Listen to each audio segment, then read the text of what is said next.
Muy bien. Pues muy buenas Bueno, tardes, buenas noches, buenos días, donde quiera que se encuentren. Agradecerles a todos que hayan asistido a esta reunión, que ha sido casi por los pelos. Gracias a Federico, porque tuve ahí un error de fechas con dos de los ponentes y al final Federico me ha echado un cable. Muy agradecida, Federico. Bienvenidos a todos. Pues hoy hablaremos sobre el tema de la mística en la unidad y la música. O sea, es un tema muy interesante dentro de la Kabbalah. Pues cuando tú quieras, es todo tuyo. Gracias, Federico. bueno, muchas gracias Inés, muchas gracias por el espacio. Bueno, ¿Puedes hoy poner, lo que perdona, vamos tu audio un poquito más alto? no sé Súbele si el puedo audio. acercarme un poco más. No sé si se me escucha Bueno, bien ahora, un poco mejor, mejor. pero si puedes subirle el audio abajo, ¿sabes cómo se sube, no? Ok, ¿Dónde está la no, pero voy a campanita? intentarlo. Dame un segundo. Voy a intentarlo. A ver. Muy bien.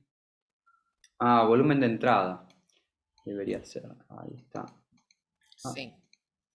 a ver, ahora me escucha un poco mejor. A Sí, ver algo mejor se ahora. te oye. Si no te oímos, te vuelvo a decir algo. ¿Vale? Bien, bien, bien, bien. Ahora, bueno, debería estar un poco mejor entonces. Bueno, les comento un poco de este tema tan interesante. Primero que nada, me presento un poco. Mi nombre es Federico Ginsburg. Soy músico. Actualmente estoy terminando mi licenciatura en dirección orquestal en la Universidad Nacional de las Artes de Argentina. Y estudio música desde muy chico. Soy guitarrista clásico, recibido del Conservatorio Juan Pedro Osnaola, y seguí mis estudios de dirección orquestal en la universidad que acabo de mencionar. Bueno, el estudio de la mística es un tema muy importante para mí, y lo llevé a cabo más o menos en la misma relación de tiempo que la parte final de mis estudios de guitarra clásica y la totalidad de mis estudios de dirección orquestal. La mística ha entrado como ¿cómo decirlo? Una cuña o mejor dicho, un puente para subsanar algunas dificultades que trae el pensamiento de alguna manera filosófico, reflexivo y la música en sí, el arte musical y el hacer el arte musical. Entonces, un poco lo que les voy a comentar hoy es producto de investigaciones que yo fui llevando a lo largo de los años y que me parecen sumamente interesantes. La mística de la cual vamos a hablar no es digamos, dentro de la cábala, no es una cábala práctica, es más bien una cábala en tanto, podríamos decir, como contemplativa, teórica, que eso va a hilvanar no solamente el mundo digo la mística, porque no solamente va a hilvanar el mundo de la cábala, sino que a su vez también va a hilvanar el mundo de la mística de otras corrientes, filosofía griega, antigua y mismo también la mística sufí. Muy bien, vamos a basar nuestra primera aproximación, una aproximación muy, muy breve que dan la posibilidad de estos tiempos, para que ustedes comprendan un poco qué es este sentido de la mística de la unidad en la música. Bueno, en principio, entendiendo la mística de la unidad como una teoría de donde hay un principio, un Ein Sof, o digamos otros nombres que va tomando en diferentes filosofías y místicas, y este primer principio, Ein Sof, que emana, y la creación surge a partir de justamente esta emanación desde el Ein Sof, va a ser un proceso muy semejante a un proceso que en la música nosotros denominamos como la ley física del sonido. Literalmente el comportamiento físico del sonido en el espacio y en el tiempo. La base fundamental que relaciona la teoría de la cábala con la teoría de la música es que principalmente la música, conectado como arte a través del sonido, el arte, justamente el sonido tiene estas leyes fundamentales que una y otra vez recuerdan y hacen reminiscencia de la teoría de la creación. En ese sentido de mismo Ein Sof, el proceso de la contracción, el Tzimtzum, y finalmente el Kaf, de donde va a emanar el Or, la luz de la creación, y el proceso de la Sefirot. Todo esto tiene muchísimo que ver con el mundo de la música y el sonido. ¿Pero por qué? Porque en la música, como en otras disciplinas, y digamos que en la mayoría de nuestras ramas comunicativas, y todo lo que tiene que ver con las leyes naturales del ser humano, están hilvanadas las leyes de tensión y distensión. ¿Bien? La ley de la tensión y la distensión es una ley por la cual toda tensión busca resolver en una distensión, y generalmente de una distensión se parte hacia una tensión, por lo menos en nuestro plano, digamos. Entonces, la base fundamental es que si nosotros pensamos en una unidad de donde emana una creación, y esa creación está constantemente en un deseo de atracción hacia esa fuente primigenia, entonces con esa base estructural bastante simple de estas leyes de atracción, podemos comprender un poco qué rol tiene la música, entonces en concordancia con la mística. Bien, para esto vamos a hablar de un tema muy complejo, que es, vamos a tratar de definir la música. ¿Por qué? Porque definir la música es bastante complejo. Nosotros podemos ir a un diccionario, podemos buscar la palabra música en un diccionario, y va a haber diferentes definiciones, pero en general las definiciones son algo escuetas. Por ejemplo, una de las definiciones más conocidas, mismo en tratados de música, estamos hablando, es definir música como el arte de combinar sonidos.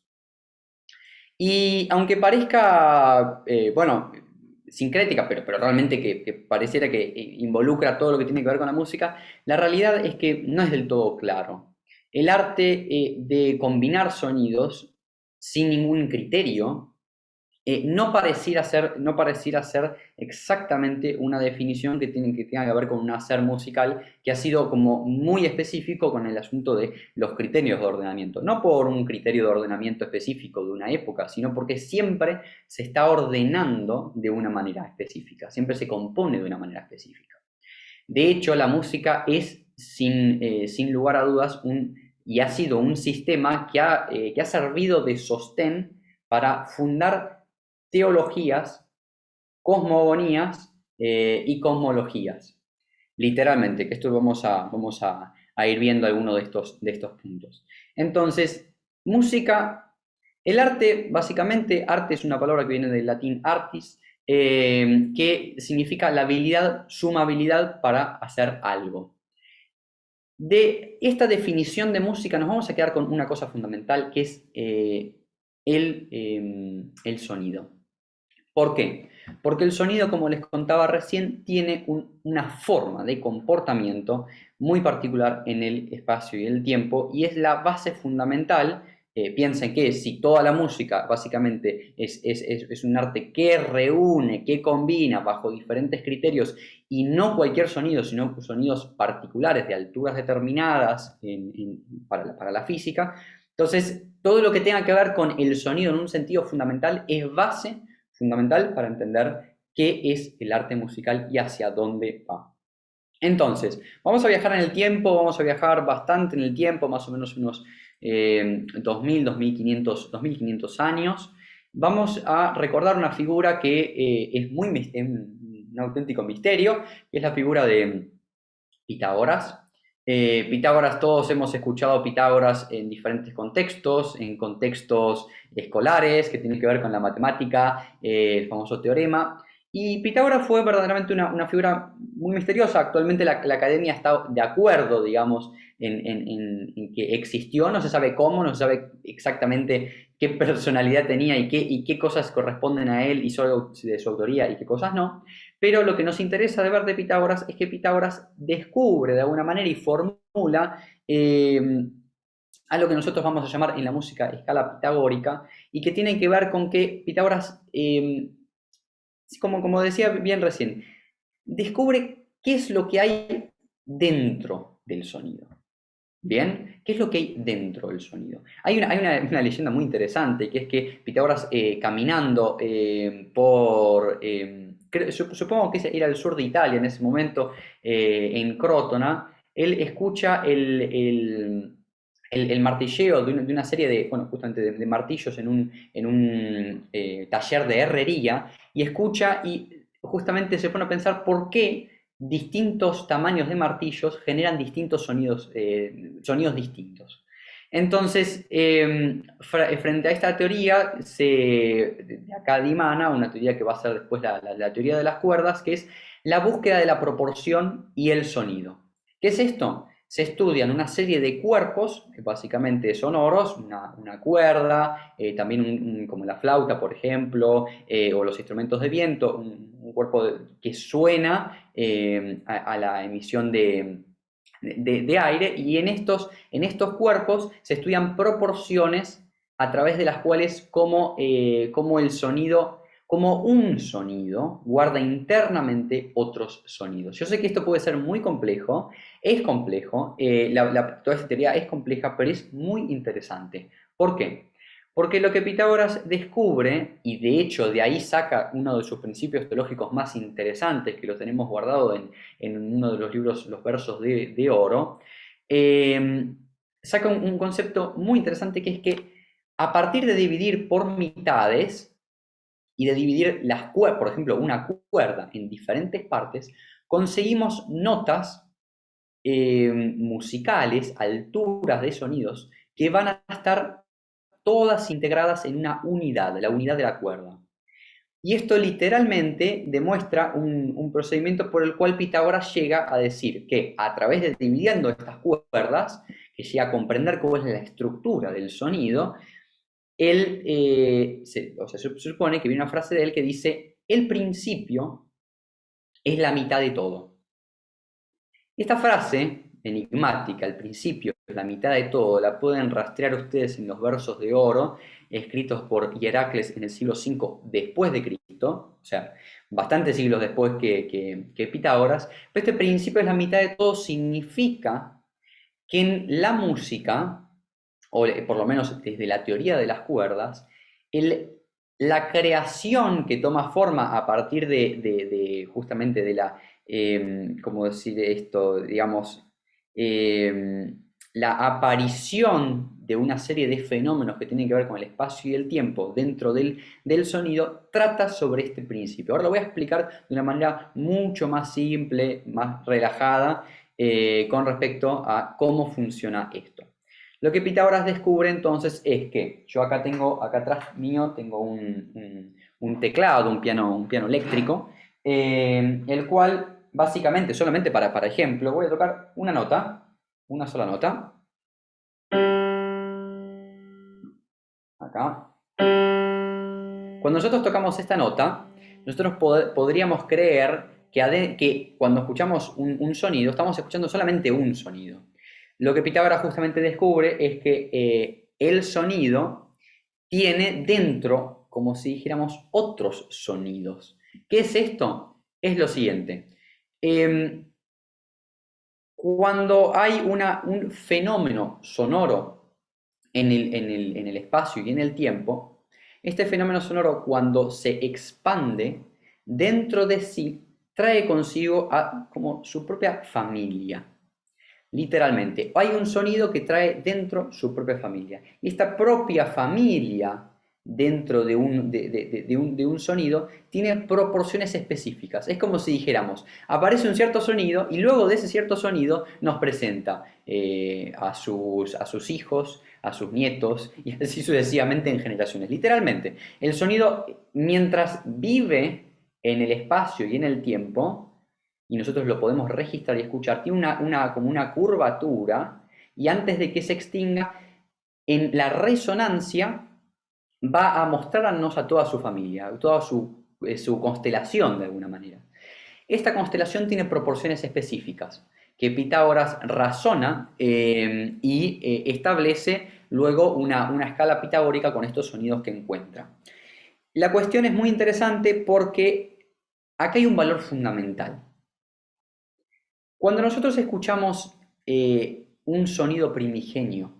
Y dentro de ese sonido primigenio, en el espacio y el tiempo, se desarrolla la constelación que está dentro, que tiene que ver con otras frecuencias que están dentro de este sonido primigenio, lo que nos está demostrando es que en la música el sonido tiene un principio de manifestación, o sea, sobre un silencio dado hay un principio de manifestación, sobre el principio de manifestación hay justamente de esta emanación de manifestación, hay una serie de sonidos a proporciones específicas o frecuencias de proporciones específicas dentro de ese mismo sonido.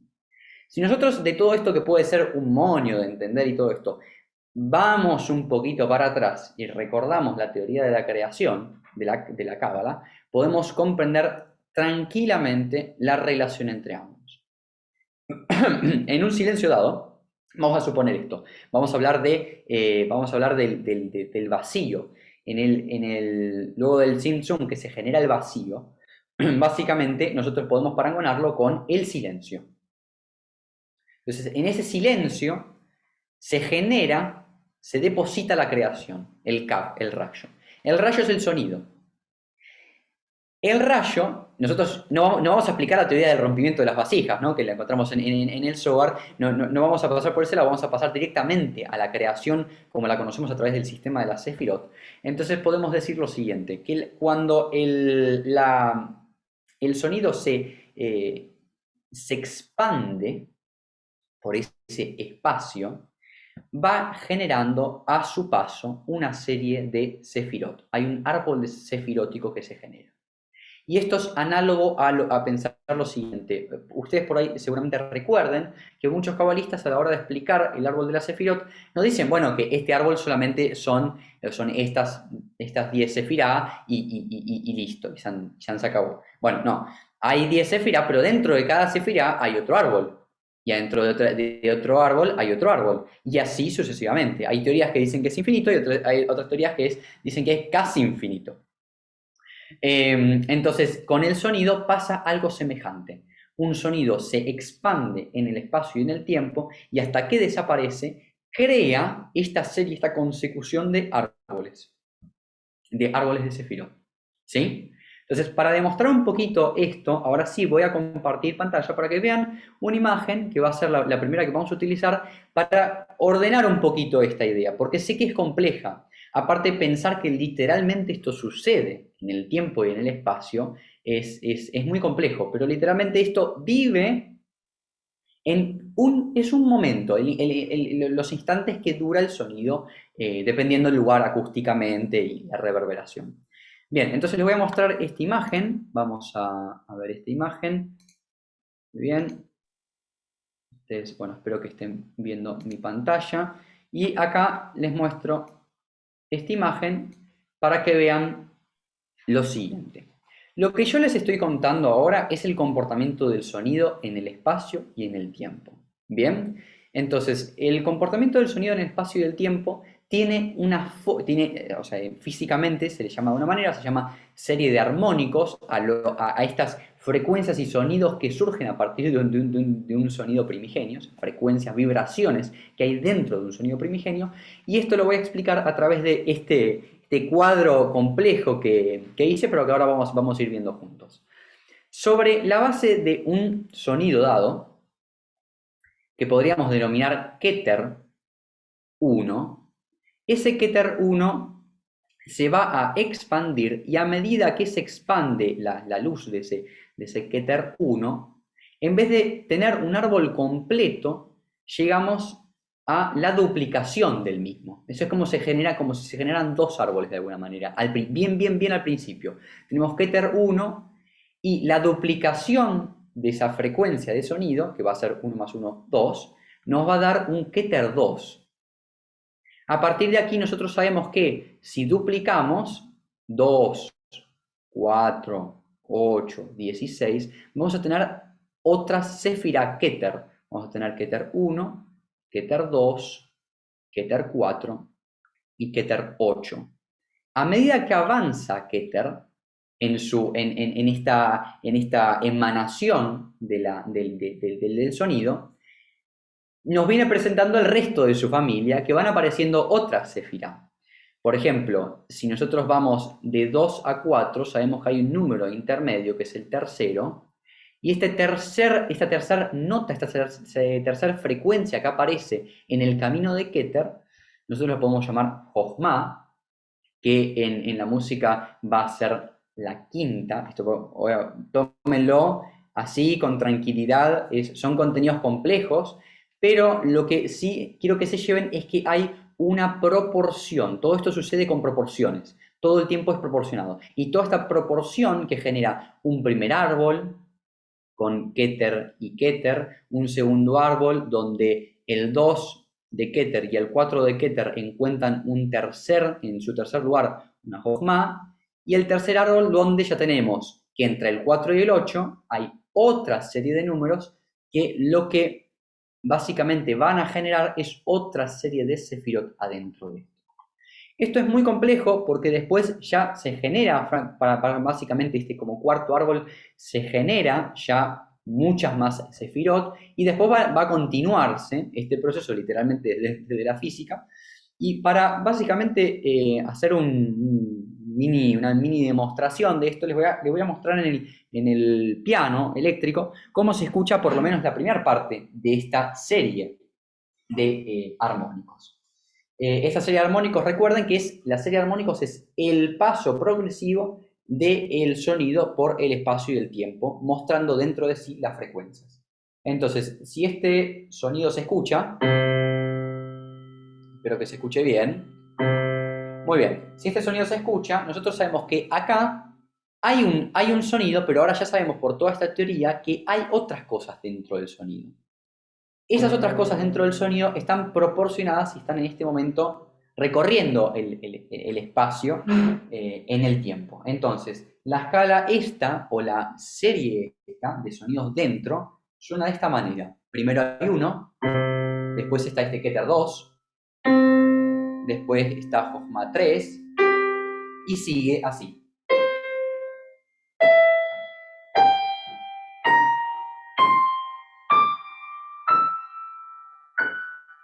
Y sigue, continúa. Esta serie de armónicos que literalmente yo estoy tocando ahora porque el piano me da la posibilidad de como contarles un poco qué es lo que está pasando dentro de este sonido, pero internamente dentro de este sonido están todos este sonido primigenio, están todos estos sonidos que toqué después.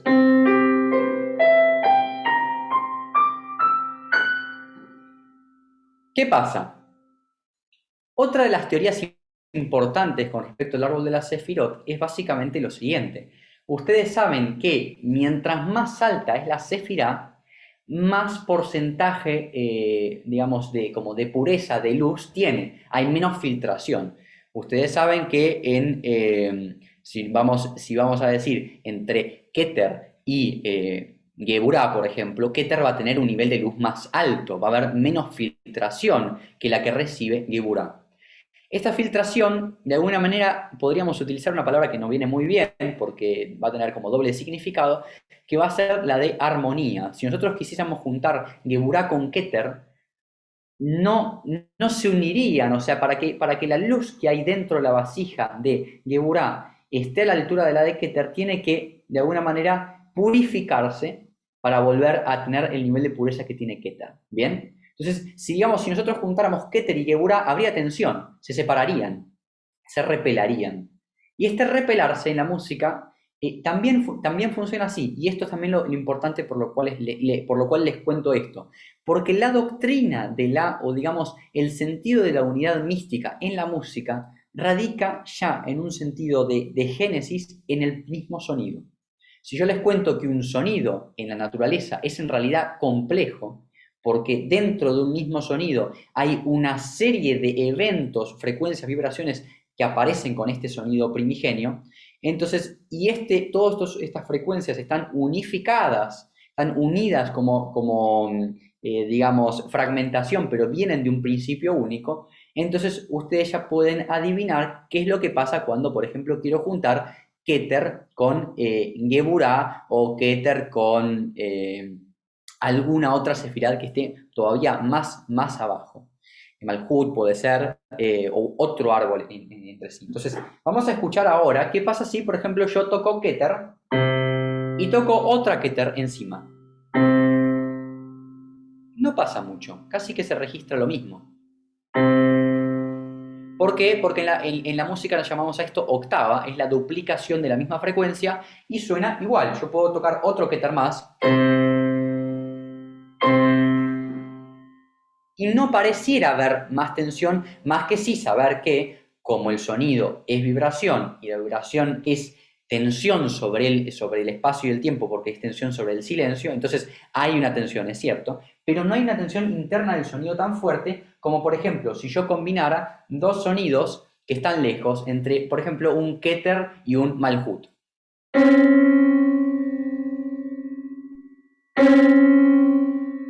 Ahora estoy tocando dos sonidos y que si se escucha bien, espero que se escuche bien, hay un batimento entre ambos. Hay un batimento. Estoy tocando este sonido y estoy tocando este sonido. Juntos generan este como batimento. Este batimento que se escucha, más todavía se escucha si el piano fuera un piano de verdad, con cuerdas y ustedes estuvieran aquí, básicamente lo que nos muestra es que estos dos sonidos que estoy juntando están dentro del árbol de la sefirot del sonido muy lejos entre sí. Si uno los quisiese juntar, ¿qué es lo que pasa? Hay tensión. ¿Por qué es esto? Porque cada sonido es una especie de cav distinto. Cada sonido es keter de un árbol distinto. Entonces, si hay un árbol que es lejano a otro árbol y yo los junto, por ejemplo, el árbol de Keter y el árbol de Malhut, los junto, ambos árboles van a chocar. ¿Ok? Esto que nosotros escuchamos como tensión, van a chocar. Entonces, ¿a dónde estamos yendo? Estamos yendo a dos conceptos muy importantes para el estudio de la mística en general, que es principio, o sea, el primer principio, principio de creación, principio de tensión y principio de distensión. Esta tensión que se genera busca resolver. Esta tensión que se genera acá, por ejemplo, también busca resolver. Tiene distintas formas para resolver. Puede resolver de esta manera. Entonces escuchamos.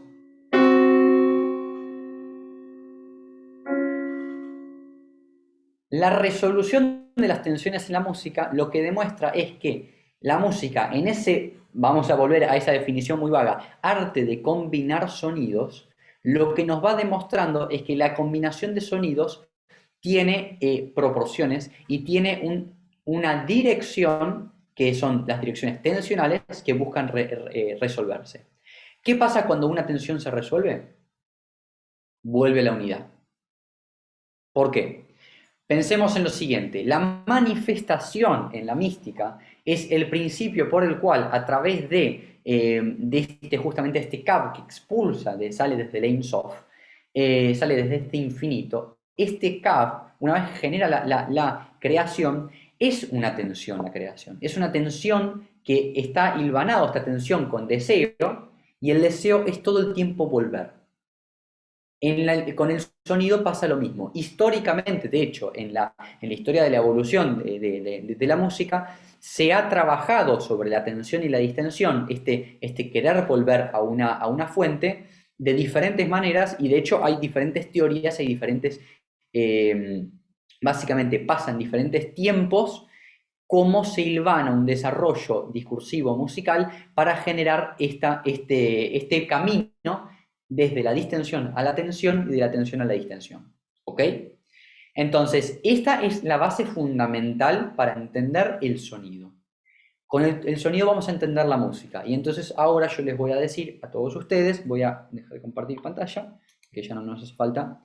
Lo que les voy a comentar a ustedes es, entonces, ¿qué pasa exactamente con la música? ¿Hay música más mística? ¿Hay música menos mística? ¿Qué significa? Entonces, si vos nos decís, Ok, la música tiene que ver con el sonido, es fundamental, es el arte que combina bajo diferentes criterios y diferentes alturas los sonidos. Ok, entonces vamos a decir qué es lo que sucede con músicas particulares, qué es lo que sucede con diferentes tipos de música. Bueno, primero y principal, hay que hacer la siguiente aclaración. Yo vengo del mundo del estudio de la música clásica y en la música clásica, básicamente, nosotros tenemos que llevar a cabo un estudio a través de ese tipo de música en particular.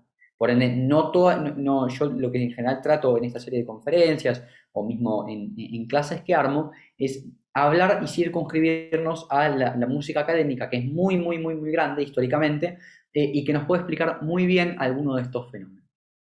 Bien, esto sucede de la siguiente manera.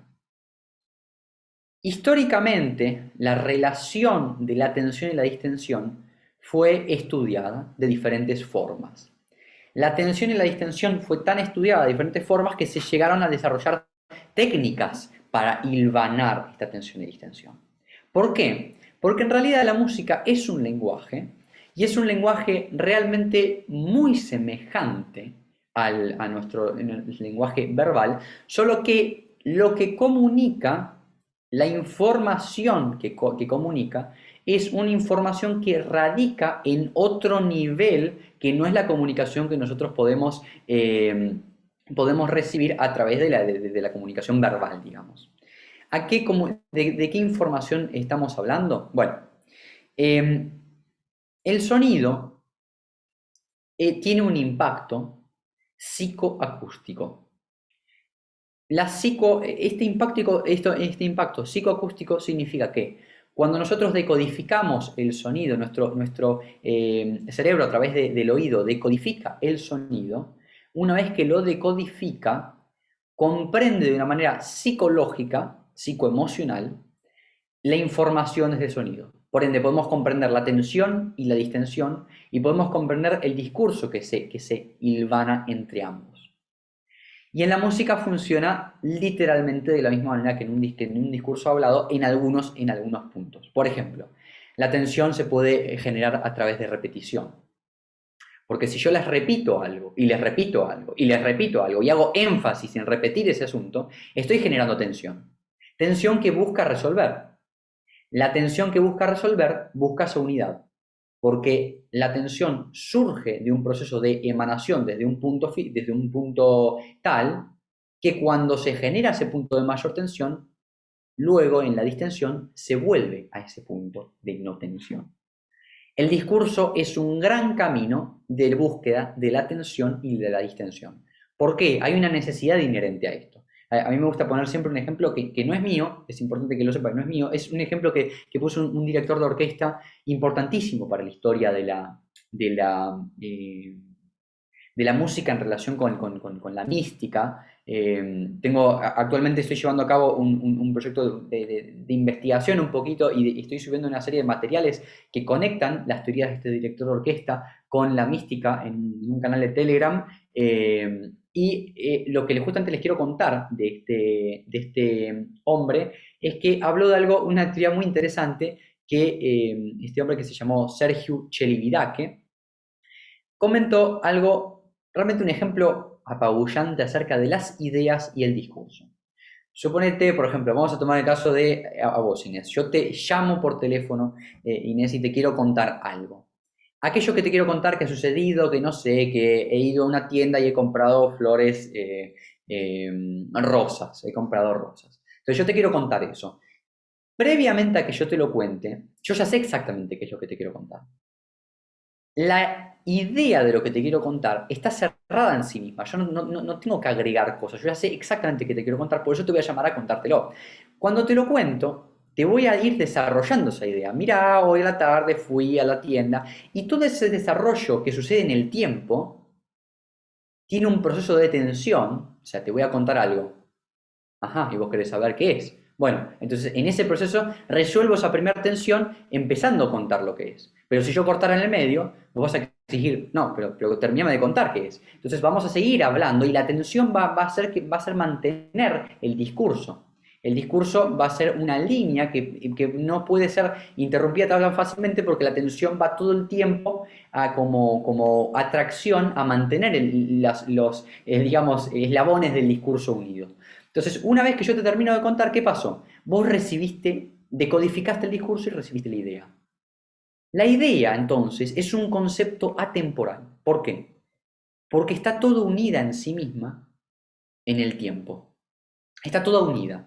Mientras que el discurso básicamente tiene postas en el tiempo, mientras yo lo voy generando, y cuando el interlocutor lo recibe, al recibir todo este discurso, justamente vivencia la tensión y la distensión, y al resolverlo internamente se genera una unidad. ¿Qué pasa cuando la unidad no se genera? Es porque algo no se entendió. Y cuando algo no se entendió, ¿qué hacemos en general? Me repetís que no entendí esto que me dijiste. Entonces, hay un juego con el discurso que es generar la tensión y la distensión, por lo cual, cuando la distensión llega, el concepto se unifica. Hay unificación de conceptos y no hay tensión entre el concepto y nuestro propio ser. Con la música pasa lo mismo. En el discurso hilvanado por la música, depende la época y la búsqueda estética, digamos, de un poco de la época, es que el discurso sea más grande o más chico. La idea también sea más grande o más chica. Y la idea, para comprender la idea, para llevarnos a aprender como este fenómeno de absorber esa tensión y llevárnosla y tenerla incorporada, para eso hay que poder escuchar. Y esto, aunque parezca por ahí muy básico, este escuchar es en realidad un tanto problemático. ¿Por qué es un tanto problemático?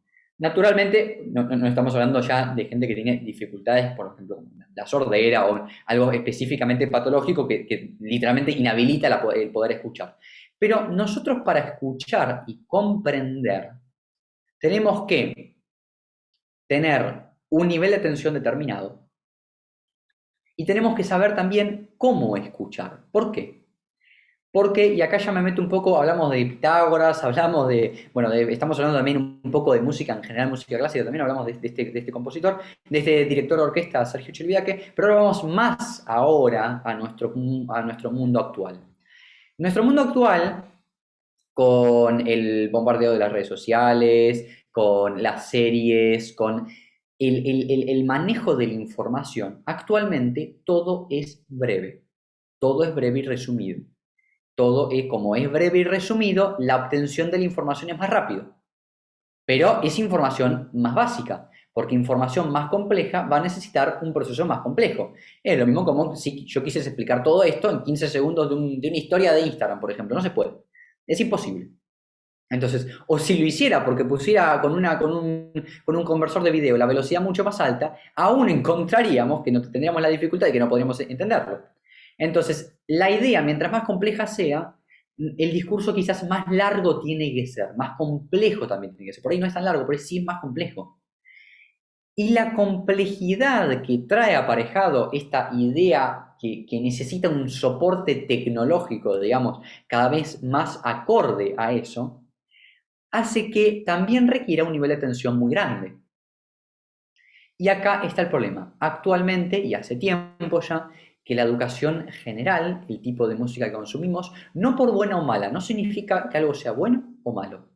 Se pueden analizar muchas cosas, pero más que bueno o malo, hay música más simple y música más compleja. La compleja no necesariamente tiene que ser buena y la simple no necesariamente tiene que ser mala. Pero sí es importante entender que mucha música, y esto ya hablando, de mi lado como estudiante de dirección de orquesta, mismo justamente de haber dirigido conciertos y decir, ¿qué pasa con el público cuando recibe esto hoy día? Bueno, hay música que discursivamente tiene un recorrido largo.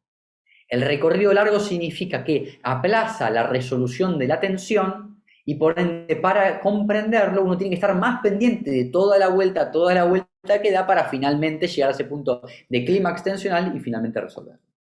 ¿Sí? ¿Se entiende esto? Entonces, el principio de lo que sucede, ¿qué sucede con la unidad de la música? Bien, la música, en el arte específicamente que me voy a referir, en el campo que me voy a referir, la música académica, Sucede que desde la época del canto de los monjes, el canto gregoriano, hasta nuestros días, literalmente, hubo una curva de tensión que justamente desarrolló ciertas cosas musicales. Al principio la música estaba ligada a un texto y entonces el texto emanaba una estructura de tensión y distensión. Después esta música fue desarrollándose pura, sin texto, y al principio esta música por ahí duraba una sinfonía, por ahí tenía un primer movimiento de sinfonía, una primera partecita de la sinfonía y duraba muy poco, por ahí 1 minuto y medio, 2 minutos. Después un movimiento de sinfonía quizás fueron 20 minutos. El recorrido de la curva tensional se vuelve gigantesco. Cuando el recorrido de este discurso se vuelve gigantesco, nuestra atención debe cambiar. Y la atención cambia cuando nosotros podemos empezar a reconocer los patrones de la tensión y la distensión.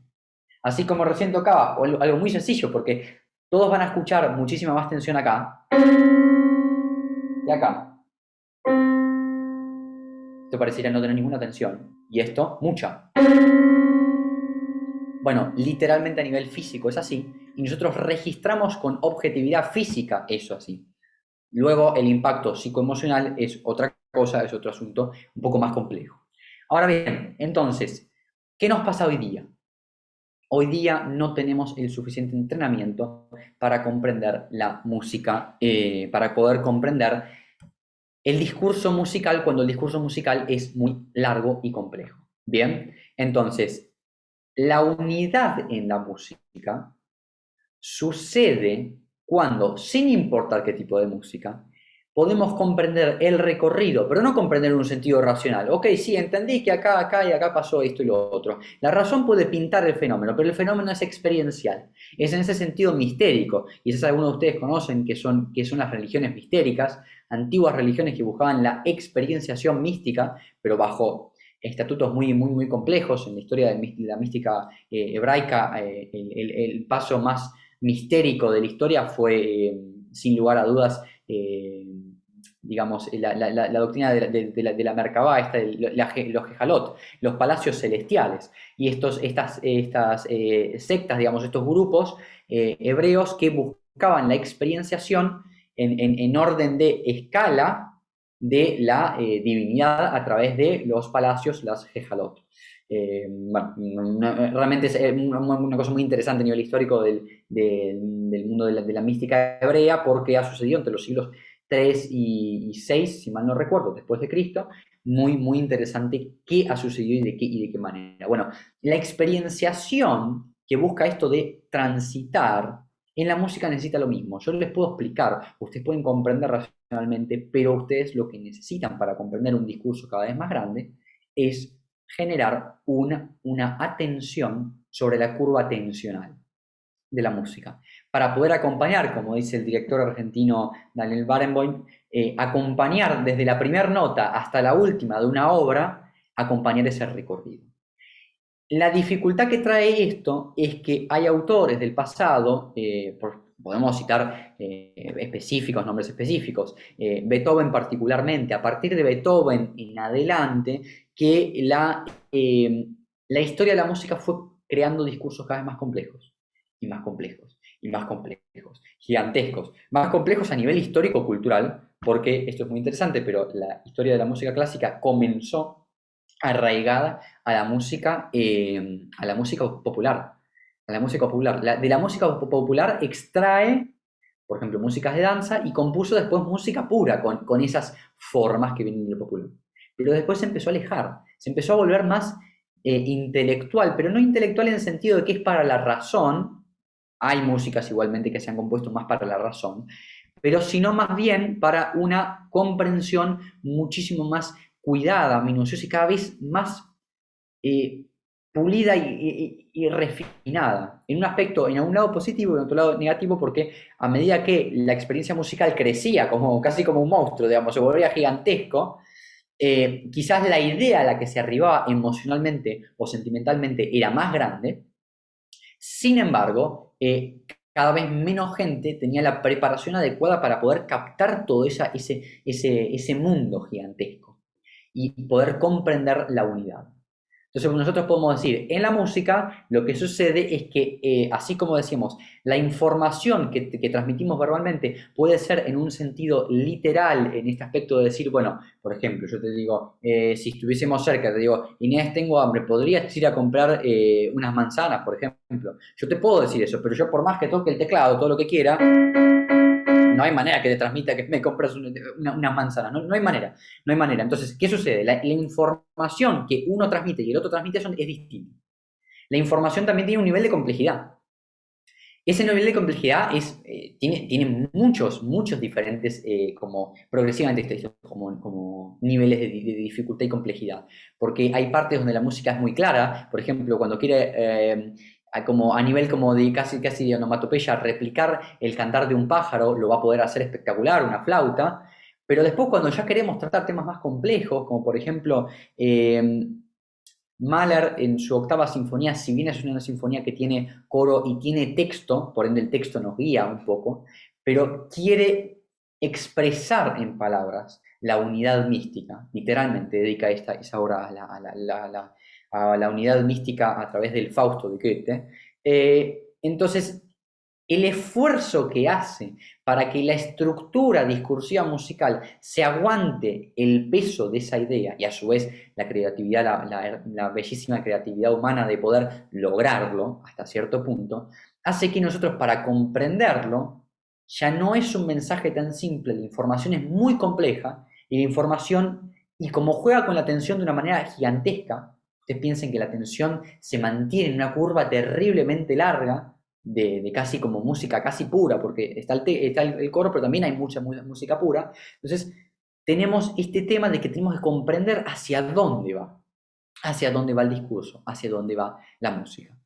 Entonces, los invito esta primer pantallazo, eh, a reflexionar sobre estos puntos, a reflexionar sobre el discurso, a reflexionar sobre el discurso verbal en principio, comprender la tensión y la distensión en nosotros mismos, que eso se puede hacer básicamente hasta con la ley de gravedad, y luego pensar en cómo la música hilvana esta tensión y distensión. Por supuesto, no es un tema sencillo. Acá me doy un pequeño espacio para comentar que hace tiempo yo justamente estoy llevando a cabo una serie de cursos que tratan específicamente de escucha activa de la música para justamente llevar a cabo este procedimiento. No porque la gente en general, las personas no puedan escuchar la música solos. Por supuesto que pueden escuchar la música solos, pero hay un tema de que cuando la complejidad del discurso se hace demasiado grande, para poder comprenderlo, hay que ir como guía puliendo la percepción del oído. Esto hace que cuando uno entrena ese oído, uno hasta se puede desvincular. De hecho, yo me desvinculo en algún momento después de una serie de clases de mis estudiantes, cuando ya veo que va a estar ese avance, porque ya digo, ya pueden escuchar solos. Ya está preparado el contexto. Pero el contexto tiene varias patas, tiene varios niveles. Es un contexto de purificación en varios niveles para poder llegar a ese Atzilut, digamos, que nos corresponde a comprender el discurso. Que, por ejemplo, va a ser Atzilut de un nivel bajo hasta que realmente logramos comprender ese punto. Y también vamos a entender que hay músicas que tienen objetivos determinados. Hay músicas que han buscado muchísimo más esta conexión con la divinidad y generan una tensión gigantesca para lograr puntos extáticos de la música donde parece que el tiempo se ha terminado. Cheleviake ha contado muchas veces cómo en conciertos ha sucedido que después de un concierto se preguntaba, ¿pasó el tiempo o no pasó? No llegué a registrar cuánto tiempo pasó, cuánto tiempo estuvimos inmersos en ese fenómeno. El fenómeno de la pérdida de la percepción temporal que empieza a atisbar con ese juego de la atemporalidad y la conexión entre un individuo y un discurso en sentido de la aprehensión del mismo y la comprensión de la idea, que en el caso de la música muchísimas veces traduce una serie de información que en palabras es mucho más complejo de dar. Nosotros sabemos que la palabra, por eso los estudiantes de Kabbalah muchas veces empiezan a estudiar ya tempranamente hebreo porque dicen, no, porque la experiencia que da el hebreo no la puede dar otro lenguaje. Bueno, con la música pasa lo mismo. La experiencia que la música trae no la puede dar cualquier lenguaje de esa manera. tiene que preparar las cosas de una manera específica y hay informaciones que es más fácil que arribe a través de la música que arribe a través de la palabra. La palabra va a tener que hacer más vueltas.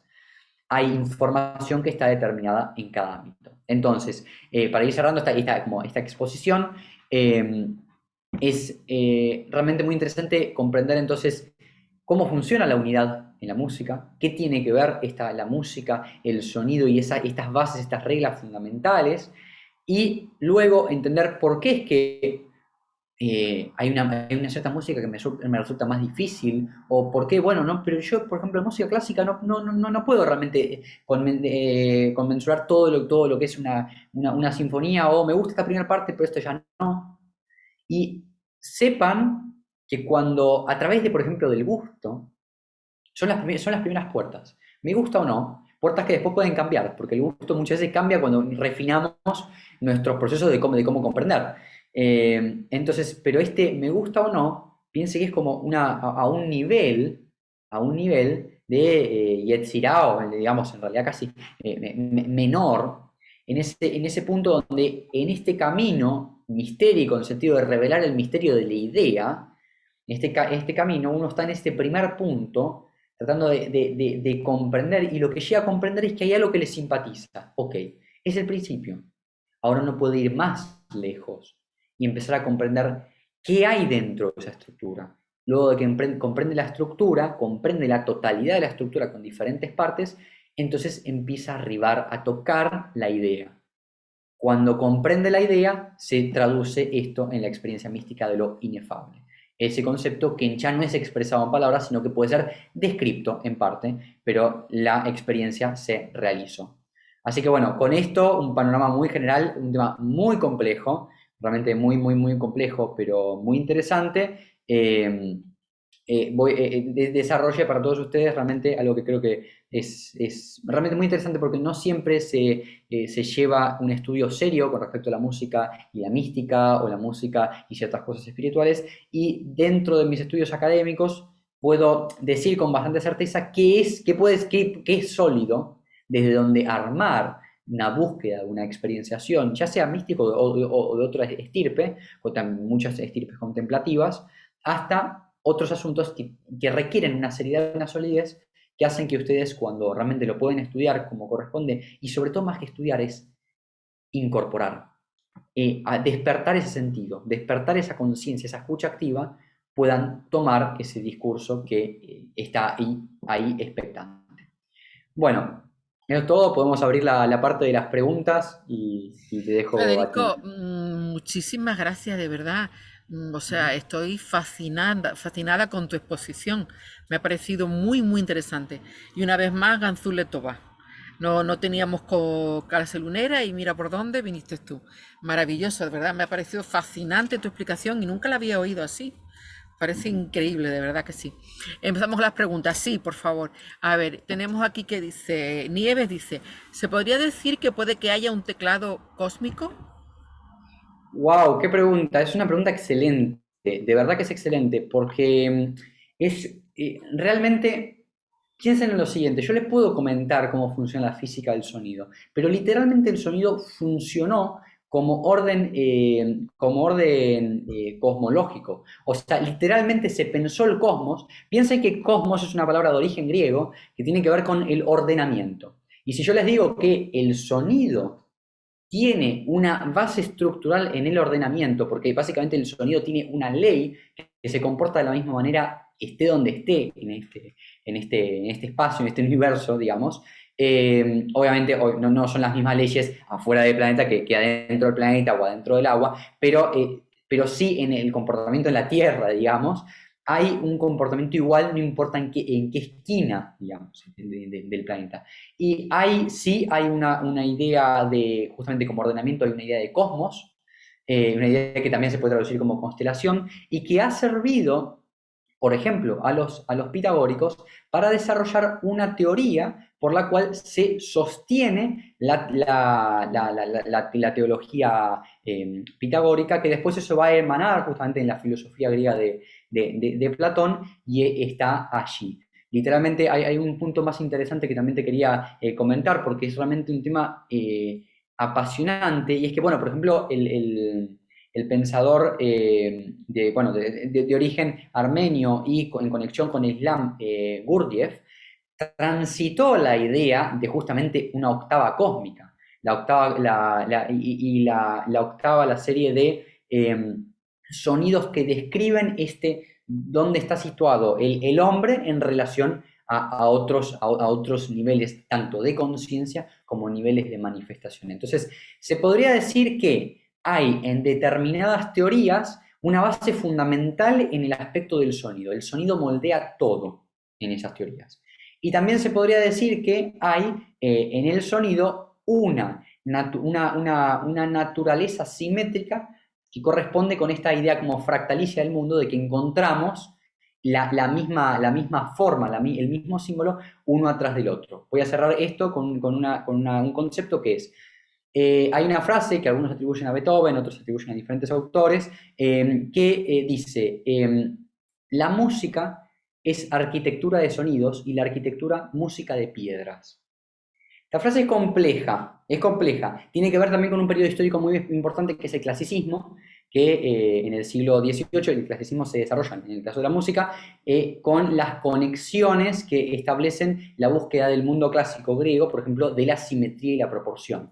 Entonces, en el sonido, lo que nosotros tenemos en el sonido como la serie de armónicos, esto que va a ser siempre igual, no importa dónde yo esté, si estoy en España, en Argentina, no importa, y hasta mismo dónde esté a nivel acústico, pero en la geometría, en este teclado cósmico, la geometría, el sonido tiene una representación que es Fibonacci, la proporción áurea.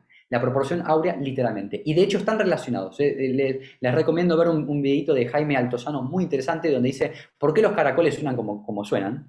Y ahí explica, que es muy, bueno, le hago un poco un spoiler, pero que el caracol suena como suena. No solo el caracol tiene la proporción áurea y esta figura de ese famoso Fibonacci, sino que a su vez dentro lo que genera acústicamente esa figura es justamente ¿cómo decirlo? Una como edición, una filtración de los sonidos ambientales, transformándolos y demostrando esta serie de armónicos. Y genera que el caparazón se vuelva casi como un instrumento. Es muy interesante, por eso Fibonacci es en geometría, es en arquitectura, lo que es la serie de armónicos en el sonido. Así que sí, hay una escala, un teclado cósmico históricamente, teológicamente, físicamente, hay muchas cosas que han servido. Bueno, espero que haya respondido bien. Muchas gracias, Federico. Ruth levantó la mano. Ruth Gerling, por favor. Ruth, no sé si nos oye. La aprovecho yo mientras. Hola, hola, sí. Ruth, vamos. Hola, Federico. Eh, bueno, por alguna razón de vida estuve también relacionada con la música. El papá de mis hijos es músico, también guitarrista clásico. Se recibió en el Conservatorio de la Lucila, ahí en la provincia de Buenos Aires. Y también Qué bueno. aprendió de los grandes, ahí de grandes guitarristas de Buenos Aires. Que ahora no me acuerdo el apellido, pero Fernández Zárate puede ser. Sí, sí, sí, sí, exactamente. Mi Sí, sí. esposa, él fue alumno de él y de la esposa. Bueno, te cuento bueno, que alguna vez hice algún curso de música y cabalá, y esa pregunta, ¿qué es el arte para un cabalista, no? Si es realmente la manifestación de los mundos superiores en el mundo físico, y todo ese tema del cuerpo del ser humano y de la sefirot, y cómo a veces se relaciona que diferentes lugares del mundo, como, o sea, los países del norte, que utilizan instrumentos de viento o instrumentos, o su música no es tan rítmica como los países del sur, o como... Entonces, Sí. ¿por qué el norte está relacionado con la música clásica, una música más refinada o más calma, o más, sí, con más calma, y los países, que son los países más fríos, los del norte, ¿no? Y los países del sur están representados por los tambores, por el ritmo, el ruido, los taconazos, personas de piel más oscura. Y si realmente lo has estudiado, todo este tema de la música y la cabalá, también con el tema de cómo es la música en el mundo, ¿no? De acuerdo al hemisferio norte, al hemisferio sur, este, oeste, siempre hablando con esto de los 4 elementos que forman, bueno, que nos forman, que es el fuego, el aire, el agua, la tierra, y bueno, toda esa idea, ¿no? Que a veces utilizamos en la Kabbalah. Ok. Gracias, Ruth. Muchas Bueno, gracias por Ruth, tu exposición. qué pregunta, qué pregunta, porque realmente es una pregunta muy interesante. Eh, vale para mí aclarar, bueno, primero principal, muy interesante, bueno, que seas de acá de Argentina, y sí, por supuesto, conozco el Conservatorio de la Lucila, es muy, muy lindo, y bueno, ver cómo nos encontramos los músicos, los que estudiamos, de hecho, música académica, y nos encontramos también en estos lados. Después, por otro lado, o sea, hay que reconocer lo siguiente. Dentro de mis estudios, no es algo que yo digamos, que podría haber hecho a través de una investigación musicológica, realmente arribar a una investigación del campo de lo que justamente me estabas preguntando, de esta diferenciación entre el hemisferio norte, el hemisferio sur, y mismo, digamos, dentro del norte, y las diferencias fundamentales que hay con respecto a la música y la concepción de la música. Por supuesto, sí puedo decir una serie de cosas que es. Vamos a establecer lo siguiente. Eh, ¿Qué pasa?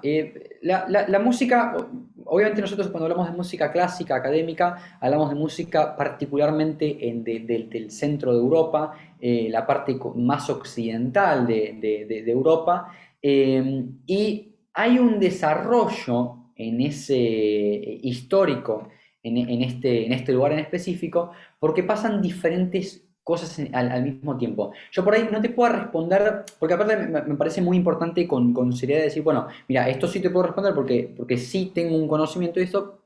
Bueno, esto preferiría no por ahí dar como ideas mucho menos conclusiones en este aspecto con respecto al hemisferio norte y el hemisferio sur, porque me parece un tema súper interesante en primera instancia, y me parece un tema que hay gente que realmente debe haber estudiado este tema de una manera muy, muy, muy, muchísimo más profunda. Pero lo que sí puedo contestar es lo siguiente.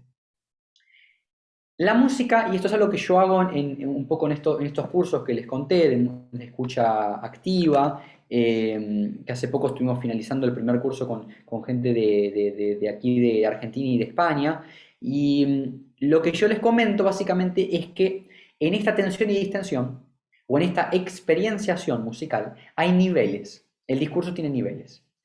Y dentro de esos niveles hay niveles justamente de complejidad. Y estos niveles de complejidad, básicamente, no todos corresponden al mismo tipo ni de experiencia ni de tratamiento a la hora de escuchar. ¿A qué me estoy refiriendo? La música estrictamente rítmica tiene un proceso de tensión y de distensión estructuralmente muy claro. Muy claro. O sea, es una estructura que en tanto no es menor por sentido de mala, bajo ningún punto de vista. Es menor porque o sea, tiene menos, ponele, hasta le podríamos decir, como tergiversación o menos búsqueda intelectual, que la estructura a nivel físico se recibe muy fácilmente. Esto pasa en la música popular en general, no solamente de los países justamente africanos, porque no, o sea, del continente africano, porque no solamente el continente africano es el sitio donde se desarrollan músicas rítmicas, sino que por lo demás hay otros lugares en el mundo que se desarrollan músicas rítmicas y que el ritmo se desarrolló mucho más que en la música, por ejemplo, en la música clásica y académica. Entonces, ¿qué quiere decir esto? Bien, quiere decir, en un sentido histórico, que la música académica estuvo relacionada con otras artes, estuvo relacionada con un desarrollo racional del pensamiento. Y el desarrollo racional del pensamiento lo que permitió es justamente emanar toda esa influencia, la emana sobre otros ámbitos, y la música lo que empezó a recibir es un influjo digamos, de alguna manera, de cosmos, de ordenamiento, desde otras perspectivas. En perspectivas de música populares de diferentes lugares, vamos a tener un desarrollo rítmico muy grande, muchas veces muy grande, entonces por ahí no tanto, pero muchas veces realmente muy grande. También vamos a tener un desarrollo melódico de las melodías, de los cantos muy grande. Vamos a tener cantos de todas técnicas, cuando escuchamos a los mongoles y un tipo de canto muy, muy particular de esas zonas, o mismo de la zona más oriental, justamente también de Rusia. Vamos a escuchar cantos terriblemente desarrollados, terriblemente interesantes, pero van a ser siempre desarrollados en un nivel estructural que tiene que ver con esta asimilación de la información más rápido, porque no está conectado íntegramente, no está íntegramente conectado con una experienciación en sentido de ordenada a través de un intelecto. Está ordenada, también obviamente hay un proceso racional, digamos, pero está ordenada a través de una tradición oral que piénsalo de la siguiente manera. Tradición oral con respecto a la Torá. La Torá escrita contra la tradición oral. Bueno, la Torá oral va a tener un montón de diversidades más, de matices, bueno, realmente va a estar muchísimo más modificada que cuando se canoniza una cierta como Torá, digamos. Bueno, acá, que eso pasa absolutamente con todos los textos. Acá en la música académica lo que pasa no es exactamente que se canoniza. Sí hay algunas cosas que se canonizan, pero hay una búsqueda a través del pensamiento, y como en Europa predomina un pensamiento intelectual racional, hay un ordenamiento de las artes por ese lado. Lo que pasa es que intelectual y racional, en diferentes épocas, no solo significa racional en un sentido liso y llano, sino que significa contemplar el resto. Por ejemplo, lo que pasa en la filosofía griega, que contempla la racionalización con un punto mayor de intuición, de experiencia emocional, sensitiva, etc. Entonces, ¿a dónde voy con todo esto? África puede ser un continente que haya desarrollado muchísimo el ritmo, pero el ritmo también fue desarrollado, y los instrumentos de percusión fue desarrollado en muchos otros lugares, en América, y, por ejemplo, como un sitio donde muchos académicos ponen el ojo y el oído de manera maravillosa, es en Asia. En Asia, en la India, hay sistemas rítmicos hiper mega complejos que tienen ahí sí que ver con un ordenamiento y hasta una tradición que se fue desarrollando muchísimo y que realmente es muy vasta. Y de hecho, el aspecto rítmico es mucho más complejo e interesante generalmente en el mundo popular, por ejemplo, africano, en el mundo hindú, o por ejemplo también pasa en el este de Europa, que en la misma tradición musical de la música académica. ¿Por qué? Porque la música académica lo que hizo fue las estructuras simples de la música, que son el ritmo y la melodía, construyó elementos un poco más complejos desarrollando otros asuntos, desarrollando particularmente lo que se llama como armonía. La armonía y otras cosas ligadas muy específicamente a la armonía desarrollan desde un sentido como intelectual esto. Ahora, en un sentido popular, las músicas de diferentes épocas, en diferentes como contextos, tienen que ver con el estadio de la civilización.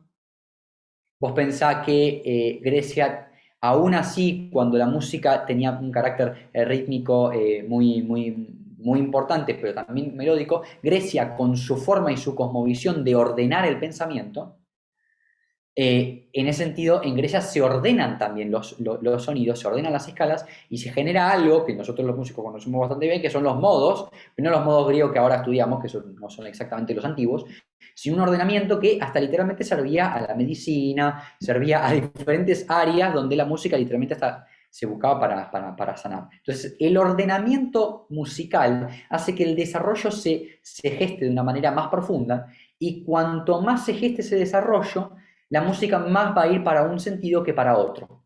Aparte hay que hablar de la música en un sentido histórico, que ya eso es más grande todavía, que es en qué contexto estaba inmersa la música. Siempre la música estuvo inmersa dentro de otras artes. Acá, para redondear esta respuesta, que me parece súper interesante, es, así como yo les di una definición de música, les doy otra, la definición etimológica. Música, ¿de dónde viene música? Viene de un término griego que es musiqué.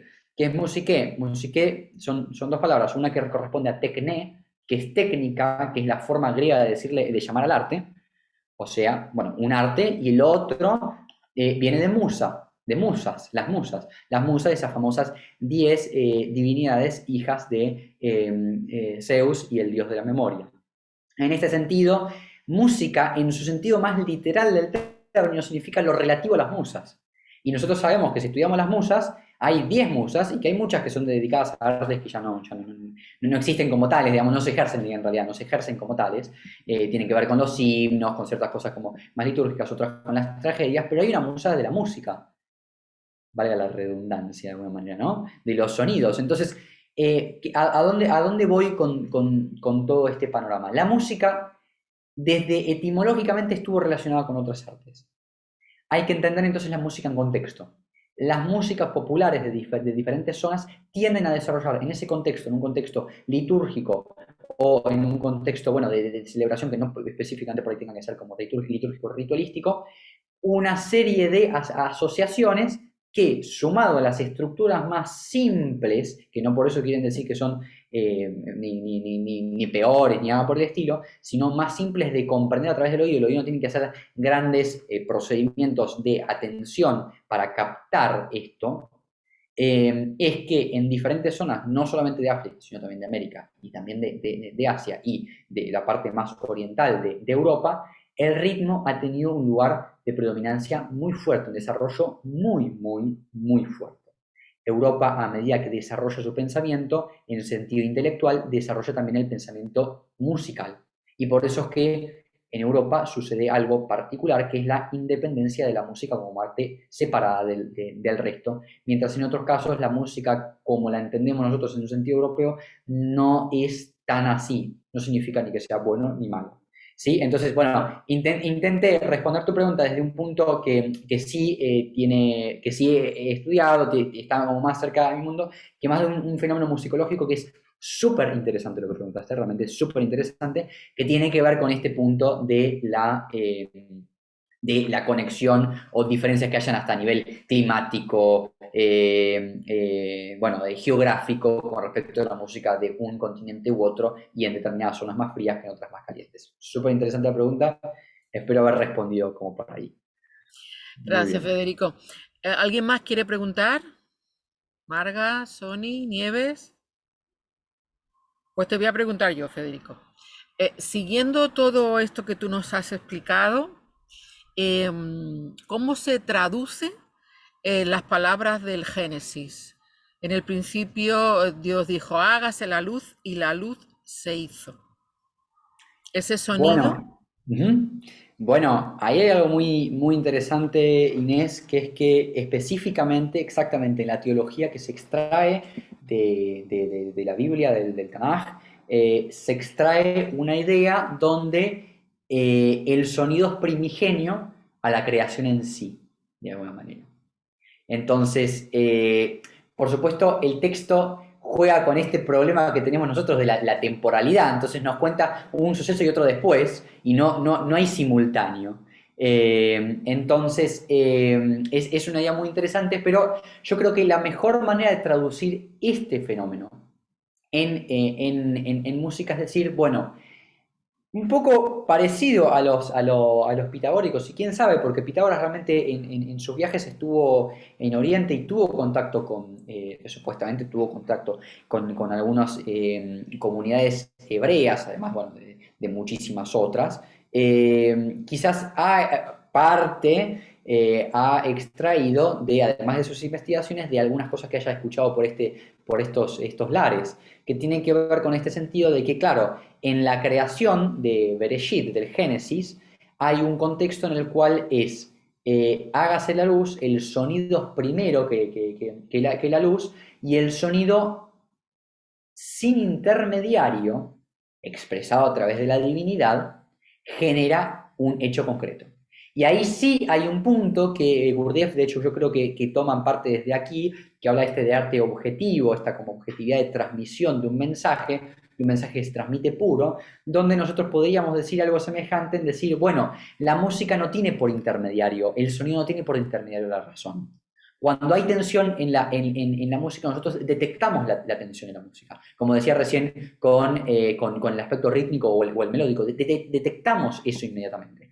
Esa inmediatez corresponde a que en el principio del Bereshit podemos entender que el sonido tiene un valor cosmológico muy alto, una herramienta teológica de ordenamiento, de cosmos. El sonido inaugura la creación, y a su vez el sonido primigenio, ese sonido primigenio expulsado por la divinidad, también hace eco en nuestro sonido, ahora ya hablando un poquito casi de platonismo, este sonido de lo inteligible contra lo sensible, en sentido de que en los sonidos que nosotros escuchamos sentimos y procesamos esta reminiscencia del choque de que decodificamos en el momento la tensión que puede haber, el sentido psicoacústico del mismo, instantáneamente, así como en reminiscencia ese sonido primigenio que se genera y gesta el mundo de inmediato.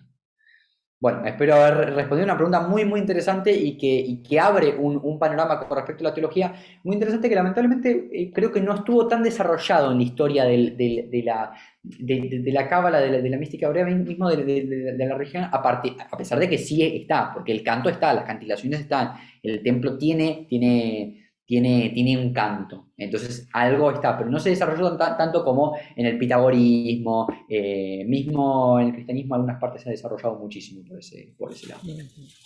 Gracias, Federico. ¿Alguien quiere hacer alguna pregunta? Marga, Sony, Nieves, Erika. ¿Quieren preguntar algo? Ah, Erika levantó la mano. Dime.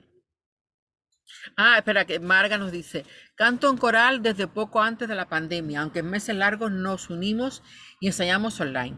He mantenido el estudio, ahora cambié de coral. La pregunta es, a pesar de la edad, ¿se mejora en calidad, tono y afinación? Estoy en soprano, antes era mezzo y cada vez canto mejor. Bueno, es una pregunta muy interesante porque ya ahí arrancamos con fisiología y Ahora un tema pasamos con a Erika. respecto. Exactamente. Bueno, para decirlo rápido, la edad obviamente trae, con respecto a la voz, una serie de cambios. Por supuesto que hay una serie de cambios, por eso, bueno, grandes cantantes que nosotros admiramos, bueno, de allí de España, Plácido Domingo, van a con la edad tener diferentes roles y también hay un cambio de tono. Ahora bien, sí, en los coros es muy frecuente encontrar gente de todas las edades y yo creo que sí es maravilloso poder unirse a coro. No hay realmente un límite de edad, a menos que haya un problema vocal realmente importante o que haya una perspectiva básicamente a nivel como profesional o lo que se busca a nivel del coro, pero muchísimos coros y hay realmente muchísimos coros de gente realmente muy, muy, muy grande que realmente han hecho hacen un trabajo fantástico de mejora de la calidad vocal en general, mejora de muchos aspectos, porque siempre el límite de edad, realmente no te preocupes por el límite de edad, el límite de edad no es un problema.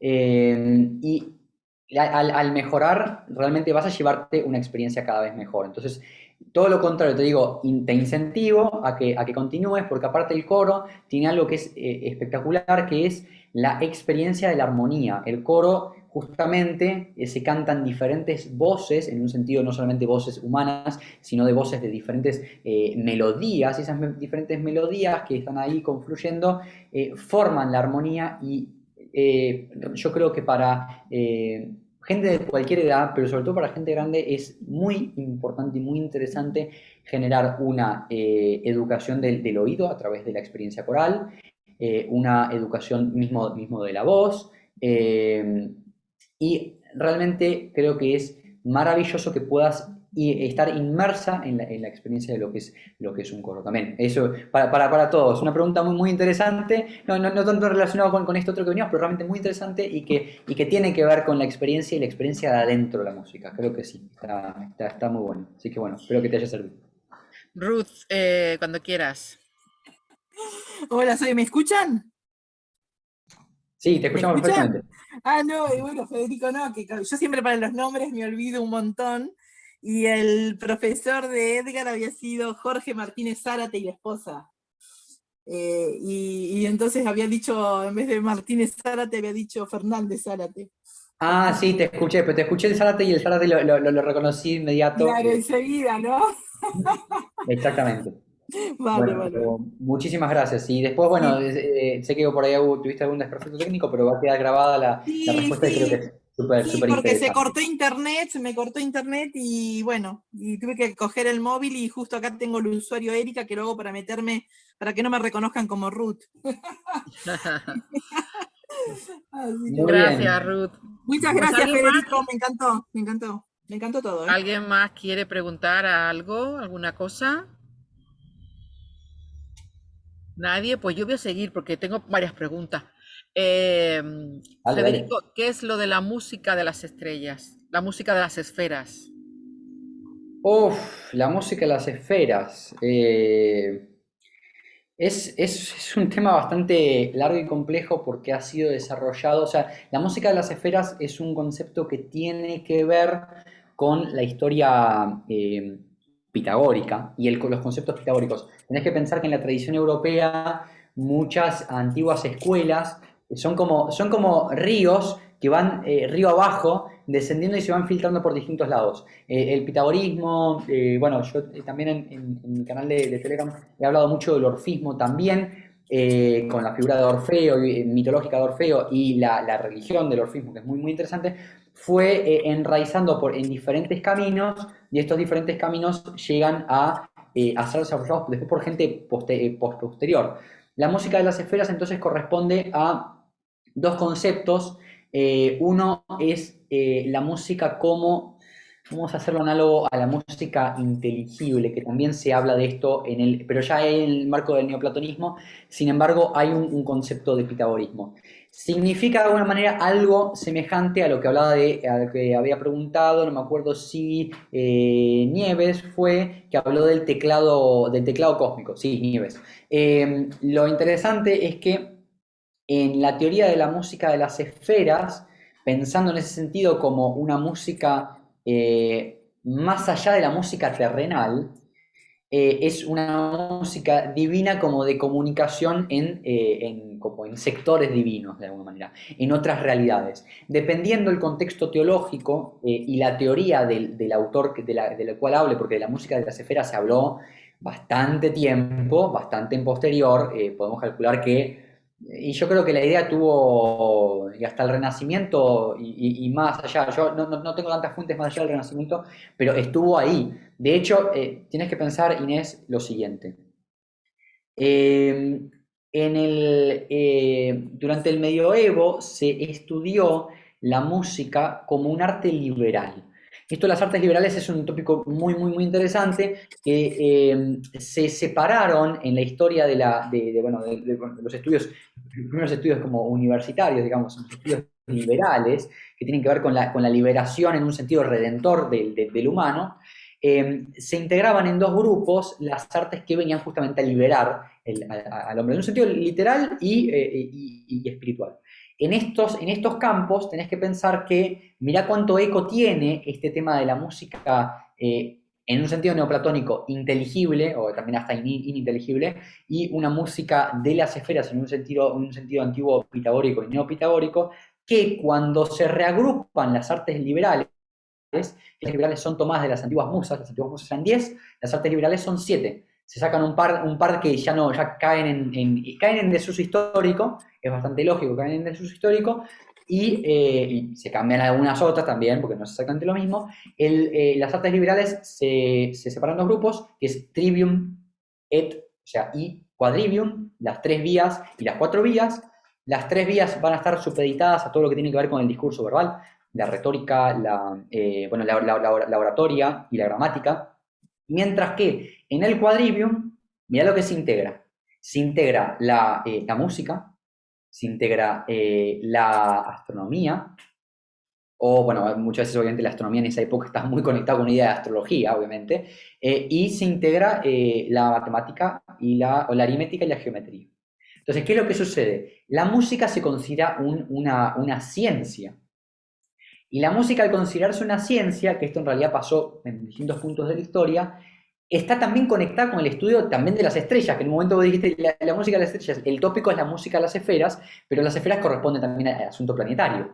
Entonces, la música estuvo atribuida durante mucho tiempo eh, a este concepto de, podríamos decir, pitagórico neoplatónico de la música de las esferas como una música que está más allá arriba de la música terrenal y que no es escuchable, o es escuchable en un sentido, digamos, experiencial de una meditación de arribo a ese sitio. Y por otro lado, también la música de las esferas corresponde a la búsqueda de estudios a nivel cosmológicos, o sea, de ordenamiento del cosmos, ordenamiento del cosmos en función de el estudio de la astronomía o astrología y la música al mismo tiempo.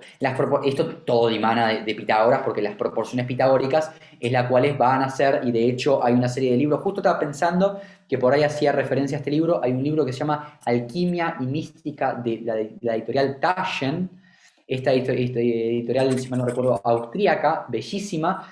Básicamente recopila una serie de facsímiles que son antiguos libros y ya sea en esquemas o manuscritos de textos que corresponden a cosas que tienen que ver con la alquimia y con la mística.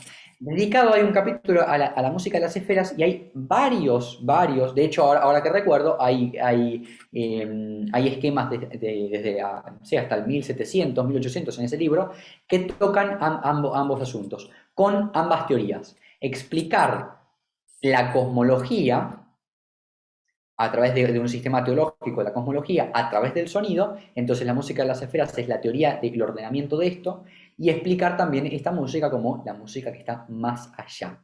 Esa música que muchos han hablado, que Pitágoras, supuestamente, hay un texto muy interesante del siglo II después de Cristo, 2-3 después de Cristo, para no errar, de un autor neoplatónico que se llama Jámblico, que es el que inaugura la escuela neoplatónica en Siria, y que este autor en Siria lo que hace es básicamente crear una escuela con una tendencia pitagórica y genera también, crea el único material que tenemos como una especie de biografía de los pitagóricos antiguos.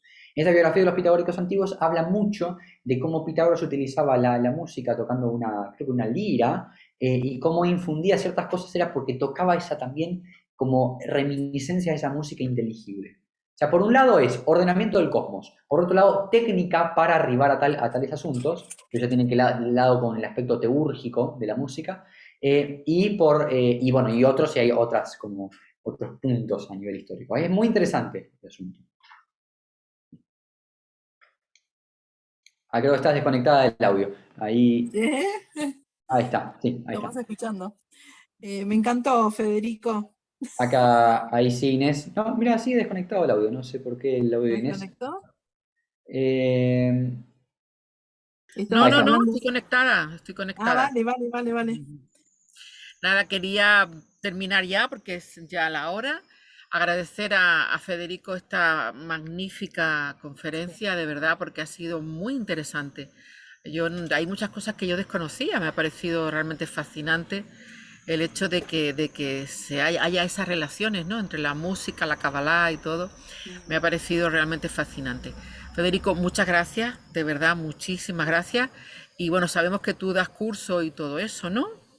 Fantástico, sí, hago un pequeño señalar sobre estos asuntos. Sí, por un lado les quiero comentar que actualmente estoy llevando un proyecto, ahora por muchos trabajos estuve un poco apartado, pero en un canal de Telegram que se llama Música Clásica y Misticismo, donde hablo justamente de las relaciones que se dan a nivel de muchos misticismos, porque la idea es hacerlo como lo más universal que se pueda, a través mucho de lo griego, porque bueno, los griegos tuvieron mucho énfasis en el asunto de música y esta mística, y por supuesto de Kabbalah. Entonces encontrarán en este grupo de Telegram mucha información al respecto, y actualmente estoy dando cursos para aquellos que, como les había contado en el corpus, digamos, central de la conferencia de hoy, esta búsqueda de desarrollar la escucha activa musical de una manera ordenada y minuciosa para realmente despertarla, y cada uno la pueda llevar luego de una manera totalmente independiente y pueda captar la complejidad del discurso musical, sobre todo de grandes autores que realmente vale la pena en la historia, Beethoven, como nombraba antes, Mahler, muchísimos otros, Bruckner, muchísimos otros compositores, mismo obviamente Bach. Entonces, para que puedan comprender esto, yo estoy dando estos cursos, virtuales y con esta búsqueda de que puedan ustedes llevarse un entrenamiento por este lado. Así que cualquier cosa me pueden contactar y no hay ningún problema. Le dejo a Inés mis datos. Muchísimas gracias. Bueno, en tus palabras terminamos, Federico. Agradecerte de verdad esta música que ha sido para nuestros oídos, tu conferencia, y esperamos que nos des otra conferencia pronto. Muchas Bueno, gracias a sería un todos. placer. Eso, un placer. Un saludo enorme para todos y muchas Muchas gracias por estar. gracias, muchas gracias, Muchas gracias Federico. a todos. Muchas Que pasen gracias. buena noche, que Hasta descansen. luego.